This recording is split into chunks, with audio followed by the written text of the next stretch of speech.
Hello guys, this is the Avius Bonnie bringing you a deck profile for my pink and purple deck based on the block format, which means I can use sets from Equestrian Odyssey up to Marks in Time, but I can't use anything before that, such as Absolute Discord or Premier set. Anyways, my collection is quite limited in those sets at the moment, so this is the best pink and purple deck I can do at the moment. I will be doing an update video on this deck profile once I get new and better cards. Okay, enough of that. I'd also like to do a shout out to Kudou Kun, who done a deck profile or a deck doctor on my blue and yellow deck. I got some pretty useful advice which I'll be using in the future. Okay, let's get right into it. Starting off with my main for this deck, which is Starlight Glimmer, Time of Her Life. Simple flip condition. All I've got to do is confront a problem to get her to a booster side. A booster side is only a one-off. Once I've used it, I can't use it again, which is first time each game. There's an additional ready phase before the next end phase. During this ready phase, I can ready my characters there, I can gain action tokens, and I can also draw a card. Why for one off? But according to the LMP resources I've been using, there's a lot of better means out there within those sets, so she'll be getting replaced quite soon. And was doing Harmony, she'll be getting replaced by Twilight Studio Student for a combo which I'll be explaining later once I get to the right cards. Okay, for purple requirement, I went in 3 Owlowiscious Reshelvers. It's basically a 2 cost for 2 power. It's also got the Meticulous, which is an ability which I can abuse very well with a certain card in here which I'll get to in a moment when I reach resources, which I can really use that meticulous effect. Next, my favourite out of the purple cards in this deck, which is Minuette, Time Will Tell. It's basically I exhaust this card, pay 1 to draw 2 cards, and put a card from my hand to the top of my deck. Pretty versatile little card. I can use it as setup ready for face offs, or just get rid of a card I don't need at that precise moment to get 2 fresh new cards. And that's that. Next, for token generation and also the Meticulous, I have Princess Luna, Web of Dreams. Its effect, when I play an event card, I can pay 1 to put a 2 power Figment token into play. Pretty useful little card. Next up, we have Zecora, Forest of Shaman.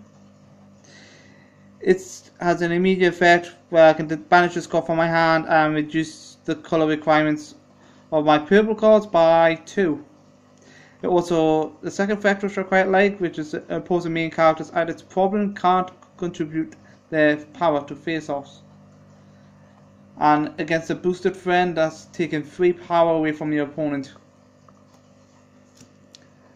Next, for some counter generation, I have Clover the Clever, Equestrian Founder. She's a 4 cost for 4 power, quite decent. I can get out on turn 2 if I save up the action tokens. Also, when my opponent starts off face-offs, I gain 1 extra token because of the prepared ability. So a really nice little card. There's probably better ones out here, but for the time being, she'll do. Next up, we have Princess Twilight Sparkle A Leader. When I move a character to a problem, I may pay 1 to move an opposing character to their home.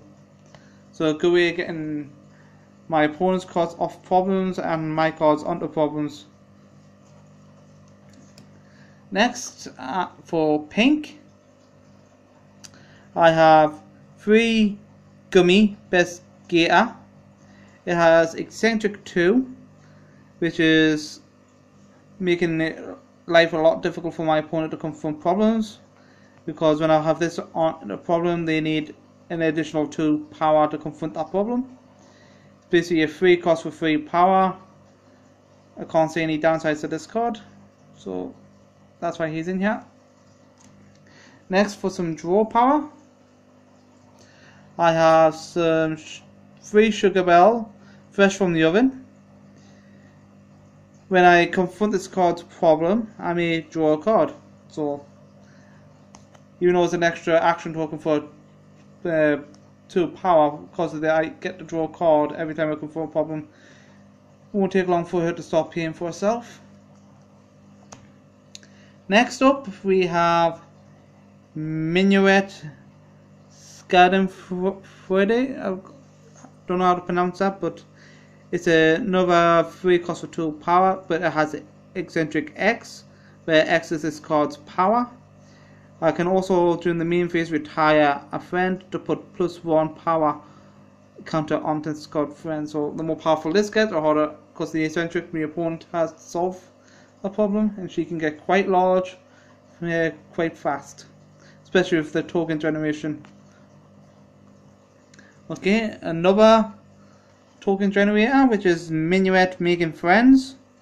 When I bring out a non-token friend from my hand into play, I may exhaust any number of friends here and pay 1 for each friend I exhaust this way, and put that many 1 power pink earth pony friend tokens into play. Another one of the generator tokens to sacrifice with the other Minuet. Next up, for some dismissal control, is Lyra Ponyville's Got Talent. Basically, when an opposing friend enters play here, I may reveal the top card of my deck, and if I do and that card's power is higher than that of my opponent's friend, I may exhaust this card to dismiss that friend. Fair enough, I'm not going to get this effect off all the time, but when I do, it's going to be great. I know in pink is better dismissal cards, but I don't own them at the moment. This is the best one I've got. Well, that and Mega Mare, which is also in this deck, which I'll be showing later. Next up, we have 2 Flitter Flutterer. She's mainly in here for immediate effect, which is to banish the card from the hand, same as Zecora, to reduce the pink color requirement by 2. The second effect I'm probably never going to use unless I'm going up against yellow and using Owl, which is when I enter play, I dismiss each opposing friend with the printed power of 1 or less. Next up, my most expensive card in the deck, which is Mega Mare, Watch Your Step. It has eccentric 3, so when it's at a problem, it's going to cost an extra 3 power for my opponent to confront that problem. And when this card enters play, I may dismiss a friend there. Okay, next up we have, for the resources, Magic Arena. I get to pay 1, exhaust this card to look at the top card of my hand, and I choose a number, and an opponent guesses whether that card's power matches the chosen number. I reveal that card, and if my opponent guesses correctly, I banish that card, otherwise I gain 3 action tokens. Next, for some token generation, I have Dream Network. At the start of my turn, I may reveal the top card of my deck, and if I do and it's an event card, I may pay 1 action token and put a 2 power purple figment counter into play. Next, for some token generation, is Castle Friendship. Cost 3, I play it at home. I can exhaust it to gain 1 action token. Next, which is a card I'm going to take advantage of that nice little Billy Meticulous. By putting cards on the top of my hand, I get the exhaust this card to draw a card, so it's just more draw power, taking advantage of things that go on top of my deck, which was quite often with this deck. Okay, next we have Phantasm Tail. It's just a pay 3 to put an opposing friend on the top of its deck, and then I get a 2 purple power figment token to play. Not a bad one. Next up we have Floodlight. I can immediately, for the cost of 2 power, I get immediately dismiss one friend with 3 or more power. Just another snipey card. Next up we have 3 Through the Ages. 1 power, give all opposing characters involved in a face-off -1 power until the end of the face-off. Just to put winning face-offs more in my favour than my opponents. Next I have 2 Star Scrolled Research.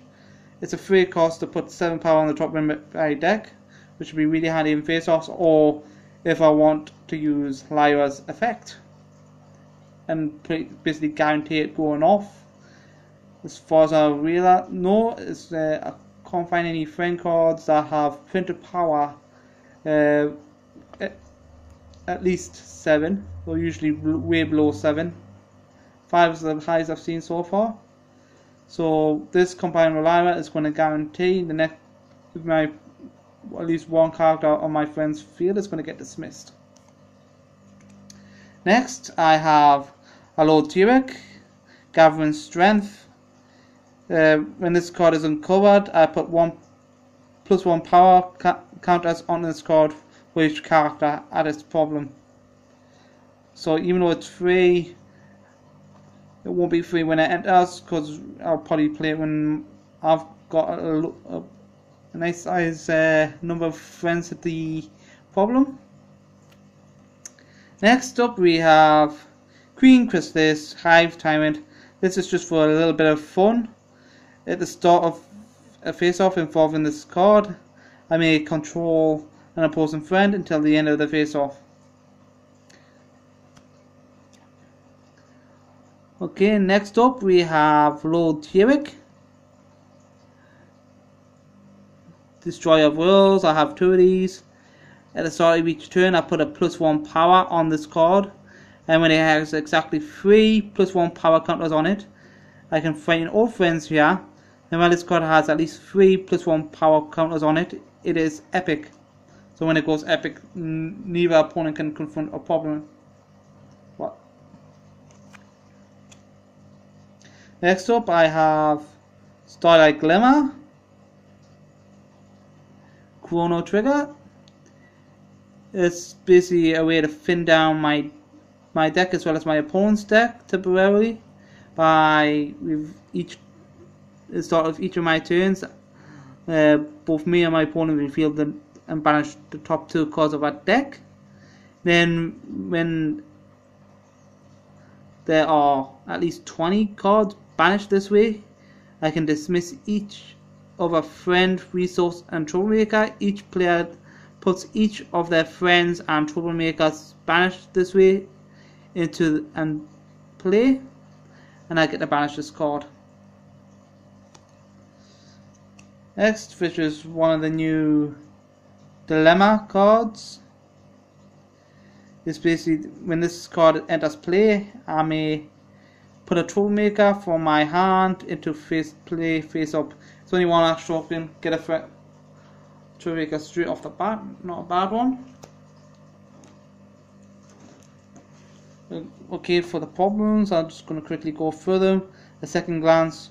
If I did not get to go first, I get an additional action token.